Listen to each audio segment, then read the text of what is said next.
ওই মুর্শিদ যে হইলো তখন ইমান। আল্লাহ তো নূর। আল্লাহ কোন নূর? তিনি জমিনের নূর, তিনি আসমানের নূর, নাকি? হ্যাঁ, আল্লাহু নূরুস সামাওয়াতুল আরদ, আল্লাহ হইলেন আসমান জমিনের নূর।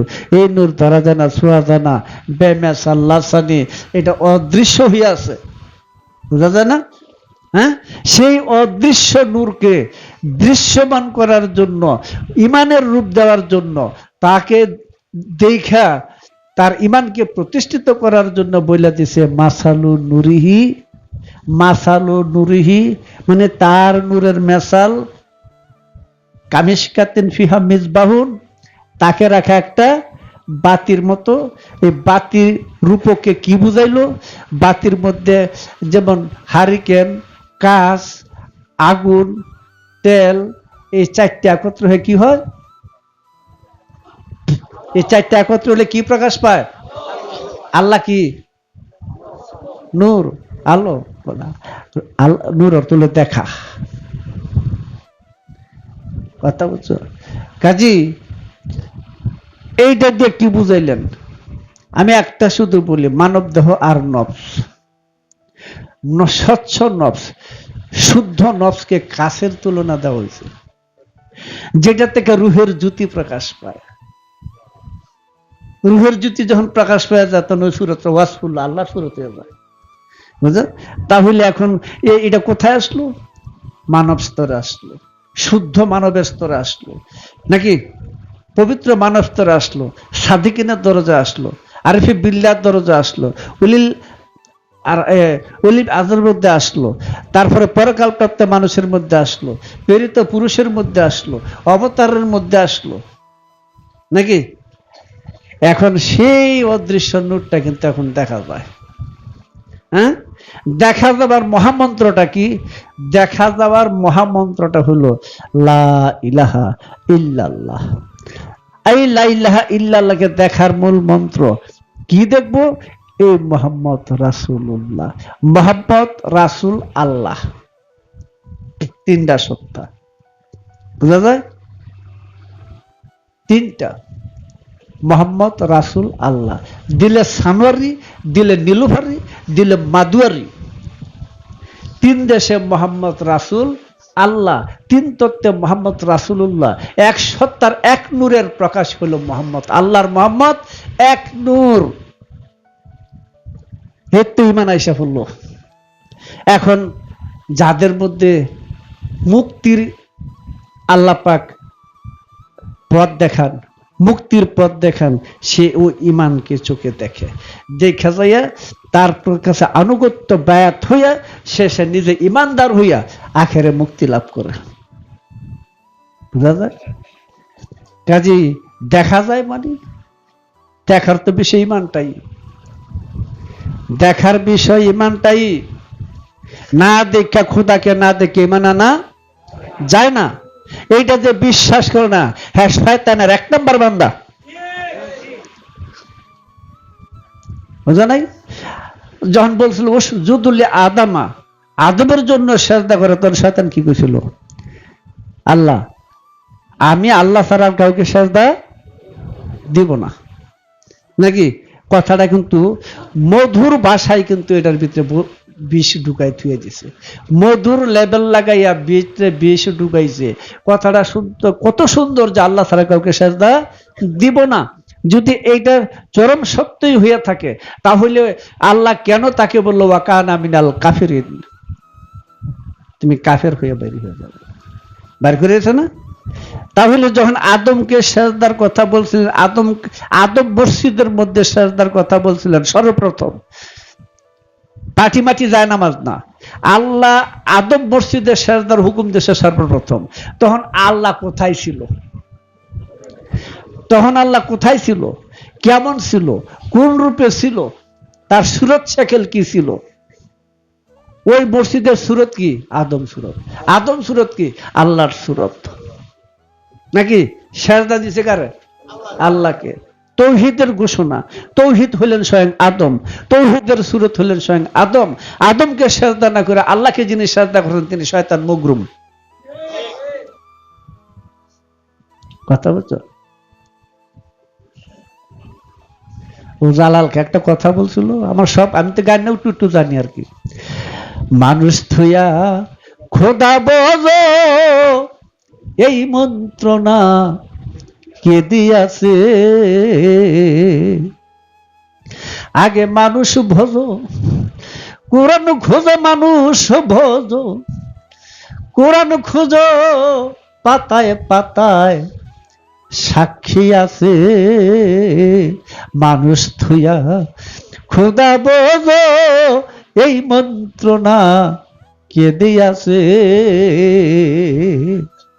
এই মহামন্ত্রটা কি? লা ইলাহা ইল্লাল্লাহ।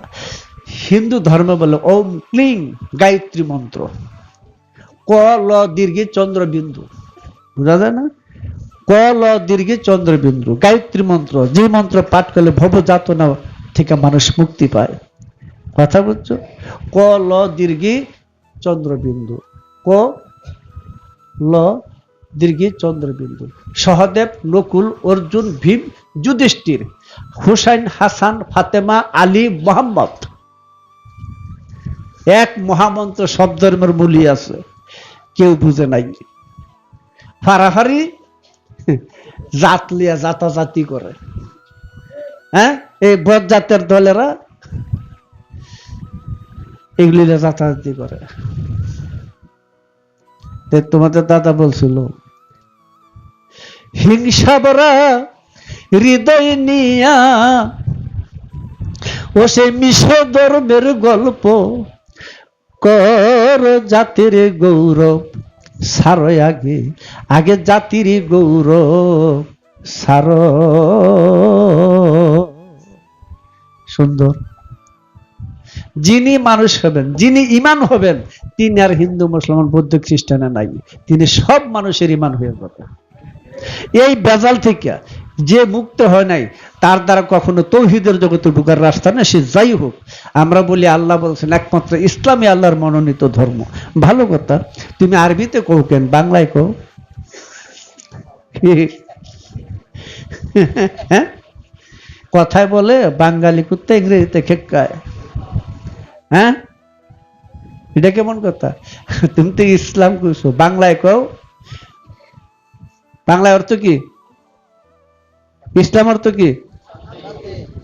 শান্তি। ডাল ভাত খেয়ে শান্তি নাকি? যিনি তিন জমাতের বাইরে দেয়া চতুর্থ দায়রার ভিতরে গিয়া নফসে রহমান, নফসে মুতমাইনার ভিতরে, রুহে ইনসানের ভিতরে দাখিল হয়ে গেছেন, তিনি হইলেন মুসলমান। ওইটা হলো চিরশান্তির দেশ।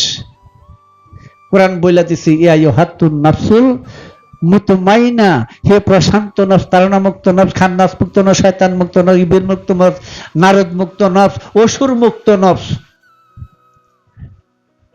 হ্যাঁ, এই যে ঘোষণা দিলে অসুর মুক্ত নফস, সে অসুর মুক্ত শয়তান মুক্ত নফস স্বভাবটা, প্রবৃত্তিটাই হইল ইসলামের দেশ। কাজী আল ইসলামউদ্দিনুল ফিতরাত, ইসলাম কি? স্বভাব ধর্ম। কোন স্বভাব? নফসে মুতমাইনা, নফসে মুতমাইনা, রুহে ইনসানের দেশে গেলে পৌঁছে। তাই কোরআন বলছে, ইয়া আইয়ুহাল্লাযিনা আমানু উদখুলু ফিস-সিলমি কাফা, বলছে না? হে যারা ঈমান আনছো, তোমরা এবার পরিপূর্ণ ইসলামে দাখিল হইতে গেলে কি করতে হবে? কি কাজটা কি? আল্লাহ বলে দিয়েছে, ওয়ালা তাকতুবি খুতুওয়াতিশ শাইতান, এবং তোমরা শয়তানের পথ অনুসরণ, বুঝা যায়?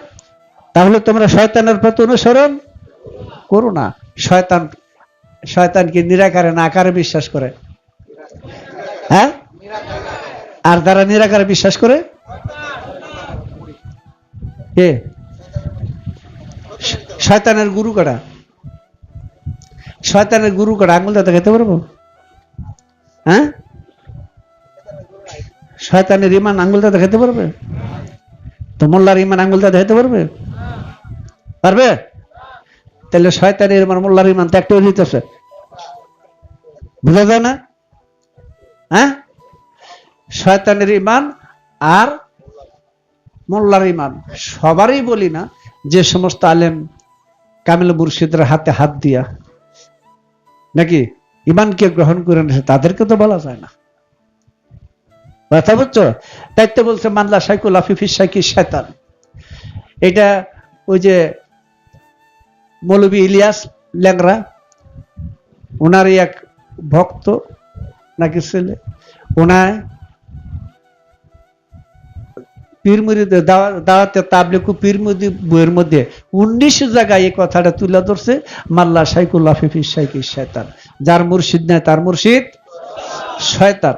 বেশ, যার মুর্শিদ নেয় তার মুর্শিদ শয়তান হয়ে থাকে, শয়তানের মুর্শিদ কে? কে? হ্যাঁ, যদি কে আল্লাহ। এটা কি জিনিস? এটা কি জিনিস? ওটা তো আদম শুরুতে বয়ে রয়েছে, তো এটা মারে নাই নাকি? তো যে মোল্লা বেমরুদ্দিন মসজিদের ইমামতি করতেছে, আমরা কইলাম একটাই তুলবে হাজাল ইমাম, মোল্লা কি কইছে? আনা ইমামুল, হ্যাঁ হ্যাঁ হ্যাঁ, নিজে ইমাম। ইমাম হ্যার তো মুরিদ হয় নাই, হ্যার ইমাম কে? তাহলে আমি বললাম একটাই তুলবে হাজিলাম, হ্যাঁ বলে একটাই তুলবে হাজাল।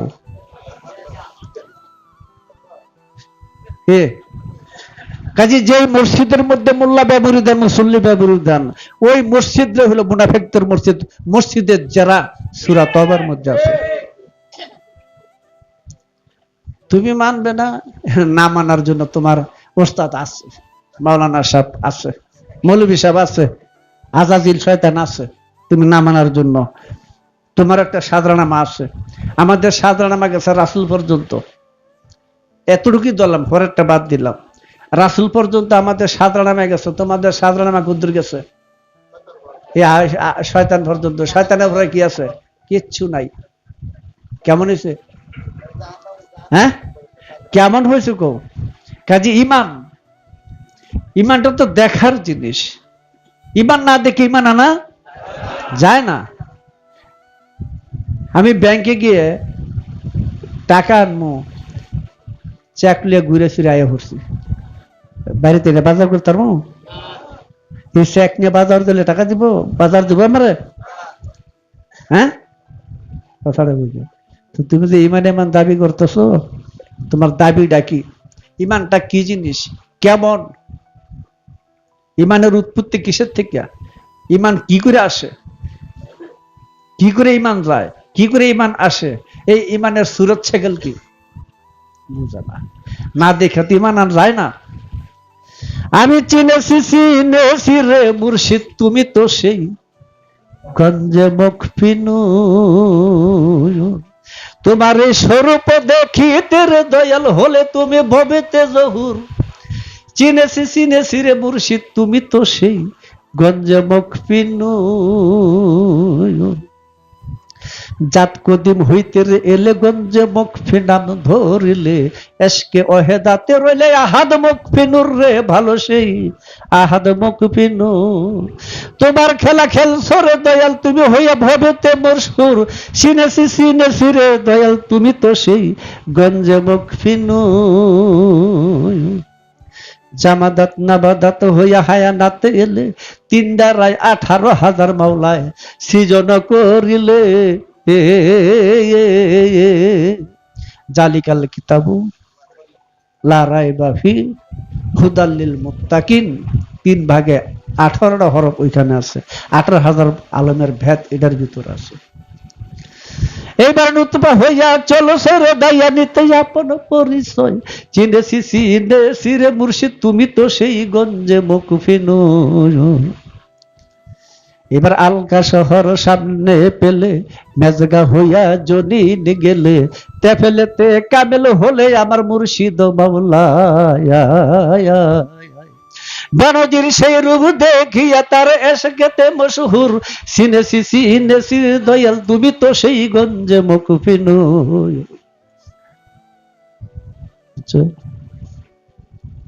ওই যে নয়পত্তন ঘুরলেন, হু হু হু হু হু হু নাজুল হইয়া, 3টা হু দিয়া 18,000 মাখলুক সৃষ্টি করিয়া, এই জীবের খাদ্য তৈরি করিয়া, শের সারা অংশ থেকে রস রক্ত মেদ হাড় মজ্জা সপ্ত ধাতু তৈরি করে দিয়া, এই মানবের ভিতরে মকফি হইয়া, পুশিদার খাজানা হইয়া গোপন রয়েছে আল্লাহ নিজেই। ওইখান থেকে লায়ের জোশ খাইয়া, বোঝা যায়, লায়ের জোশ খাইয়া ইলাহা বাড়িয়ে আসে। ইল্লার মধ্যে আল্লাহর নকশাইকা হুয়ার মধ্যে আল্লাহকে দেখাই দিছে। বুঝো কি কই? এর তো নয় পত্তন ঘুরা শুরু করলো, ঘুরতে ঘুরতে ঘুরতে ঘুরতে শেষে উলিল আরহামের মধ্যে যাইয়া সুরত শেকেল সাবেত হয়ে গেল।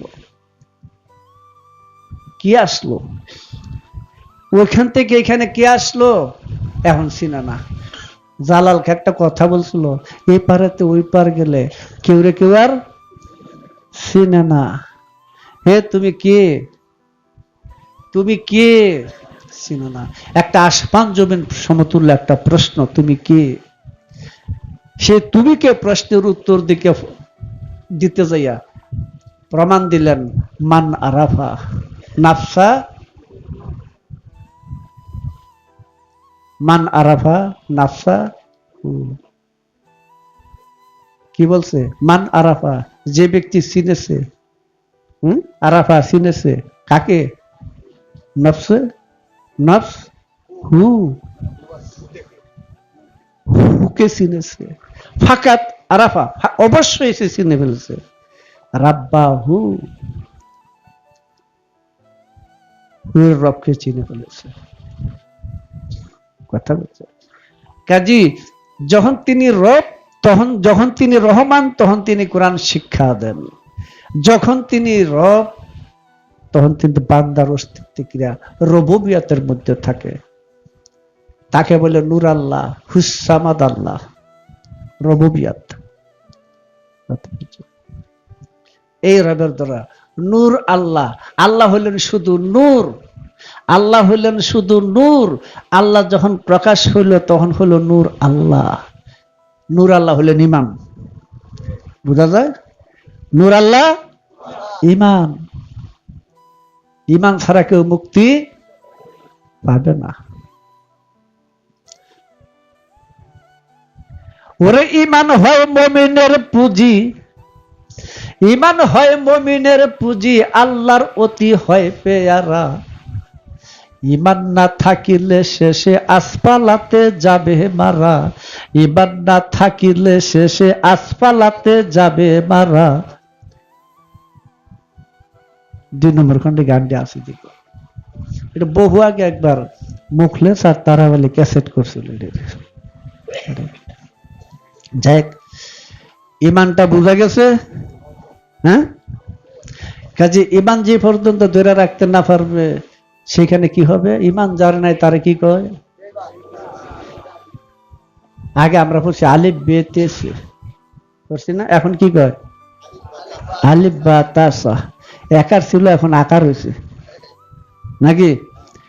বে নাই, বায়ে আছে। বে নাই, বায়ে আছে। বে ইমান, ইমান নাই। বা ইমান, ইমান আছে।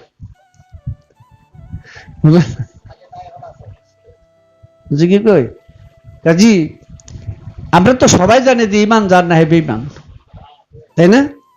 আসলে ইমানটা সমাজের চিনা নাই।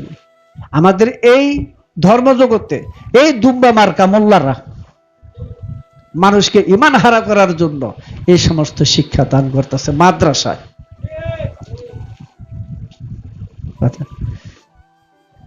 সুনানে বাইহাকির হযরত মাওলা আলী থেকে যে বর্ণিত হাদিস, রাসূল পাক সাল্লাল্লাহু আলাইহি ওয়াসাল্লাম বলেছেন, আমি এমন একটা সময়ের আশঙ্কা করতেছি তখন ইসলাম বলতে শুধু নামটাই থাকবে আর কোরআনের অক্ষর থাকবে, জ্ঞান থাকবে না। মসজিদ সমূহ পাকা হবে আর মানুষের ঈমান কাঁচা হবে। আসমান এবং জমিনের উপরে, আসমানের নিচে জমিনের উপরে সর্বনিকৃষ্টের চরিত্রের অধিকারী হবে আলেম সমাজ, এবং তারা মানুষের ঘরে ঘরে যে মানুষের ঈমান নষ্ট করবে। এমন লারা হাদিসটা বলো না কেন? এরা ঈমান নষ্টকারী। ওরা বলেছে ইমাম মেহেদী আসবে নাকি? ওই যে কত কিছু ইউটিউবে লেখতেছে, এই তাই হরতাছে ইমাম মেহেদী, গঠালো বলে তো বোঝা যায়। আরাম দাদা তো দজ্জালের থেকে সতর্ক থাকার জন্য হযরত আদম তার উম্মতকে সতর্ক করছে দজ্জাল থেকে বাঁচার জন্য। ইমাম মেহেদী ছিল, আছে, থাকবে। এবং ইমাম মেহেদীর কাছে ঈসা বায়াত হয়ে গেছে। তুমি একটা চোখওয়ালা মানুষের কাছে গিয়া এটা দেখালো ঈসা কেমনে বায়াত হয়েছে, কোন জায়গায় বায়াত হয়েছে, তার বোকা মঞ্জিল নফরুদ্দিন কি ওটা যাই না লো, দেখবা যে ইমাম মেহেদী আছে। ইমাম মেহেদীর পরিচয় হলো সে হবে নবীর বংশের, আর সে পিছন থেকে দেখতে হবে মুহাম্মদের মতো, পিছন থেকে দেখতে মুহাম্মদের মতো, পিছন থেকে দেখতে যা মুহাম্মদের মতো তা নবুয়ত, আর ওই মুহাম্মদের সামনে আছে বেলায়েত, খোদার সুরত। ওই শয়তানেরা চোখে দেখে না। কানার দল, তোর আলেম হইছিস না জালেম হইছিস? দেখ ইমাম মেহেদী আছে, ফাতেমার বংশধর। রাসূল বলছেন সবার নবী, সব নবীদের বংশধর নিজ পৃষ্ঠের থেকে আরম্ভ হয়েছে, আমার বংশ আরম্ভ হয়েছে মাওলা আলীর পৃষ্ঠের থেকে। আরো বলছেন, এটা আমি আলোচনা করছি একবার, সেটা হলো রাসূল বলছেন আমার বংশ পরিচয় ছাড়া আর কারো বংশ পরিচয় হাসরের দিন থাকবে না। কি কিছু বোঝা যায়? হাসরের দিন আর কারো বংশের পরিচয় থাকবে না। যদি বাঁচতে হয় তাহলে আওলাদুন নবীর মধ্যে দাখিল হয়ে যাও। আওলাদুন নবীর মধ্যে যদি দাখিল হইতে চাও তাহলে ওই যে হাদিসে কিসাস চাদরের যে হাদিসটা দেখা যায়, ওই চাদরের ভিতরে কয়জন ছিল? 5 জন ছিল। আনাল আলী লাব্বাইক ইয়া রাসূলুল্লাহ, আনাল ফাতেমা লাব্বাইক ইয়া রাসূলুল্লাহ। সবাইকে ডাকলেন, চাদরের ভিতরে নিলেন, আর আল্লাহ বললেন কুল্লা আসা আলুকুম আলাইহি আজরান ইল্লাল মাওয়াদ্দাতা ফিল কুরবা। হ্যাঁ, হযরত উম্মে সালমার ঘরে আয়াত নাজিল হয়। আল্লাহ নবীকে এবার শিখাই দেন। নবী বলেন না, আল্লাহ শিখাই দেন কি করতে হবে, যে আপনি বলেন যে আমি 23 বছর যে তোমাদের কাছে ইসলাম প্রচার নবুয়ত প্রচার করছি, তার উজুরত পারিশ্রমিক হিসাবে তোমাদের কাছে আমি কিচ্ছু চাই না, শুধু আমার ফিল কুরবাতদের প্রতি তোমরা মাওয়াদ্দাতা ভালোবাসা লাগবে। ইবনে আব্বাস বলেন ইয়া রাসূলুল্লাহ, আপনার সেই ফিল কুরবাত কারা, এই নিকটবর্তী জন কারা, যাদের প্রতি মহব্বত রাখা আমাদের জন্য ফরজ করে দেওয়া হয়েছে? আলী বললেন, রাসূল বললেন আলী, ফাতেমা, হাসান ও হুসাইন হলো আমার ফিল কুরবাত, আমার নিকটবর্তী জন।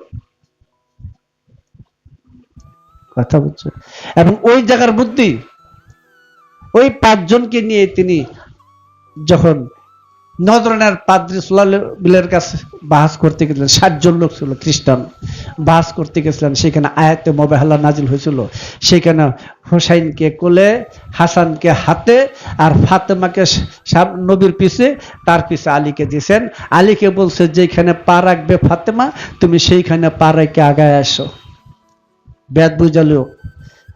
আলীকে বললেন ফাতেমা যেখানে পা রাখবে, হাঁটতে গেলে পা পালান এক জায়গা, ওইখানে তুমিও পাড়া দেবে, এইভাবে তোমরা আমার সাথে আসো। নজরানের খ্রিস্টান পাদ্রীরা এই 5 জনের মধ্যে সে জ্যোতির্ময় রূপ সত্তা, দীপ্তিময় রূপ সত্তা দেখিয়া তখন তারা বাহাস ছেড়ে দিয়ে বলছিলেন আজকে যদি আমরা তাদের সঙ্গে বাহাস করি আমাদের সমস্ত খ্রিস্টান দেবতা ধ্বংস হয়ে যাবে। তারা বাহাস ছেড়ে দিয়া 2000 বর্ষা 3000 লাল কাপড় কর দিয়া শেষে বাহাস ভঙ্গ করলেন। ওই জায়গাটা আমি যাইতে পারি নাই, একটু সমস্যা হয়েছিল, যাইতে পারি, কিন্তু বাকি দেখে আসছি।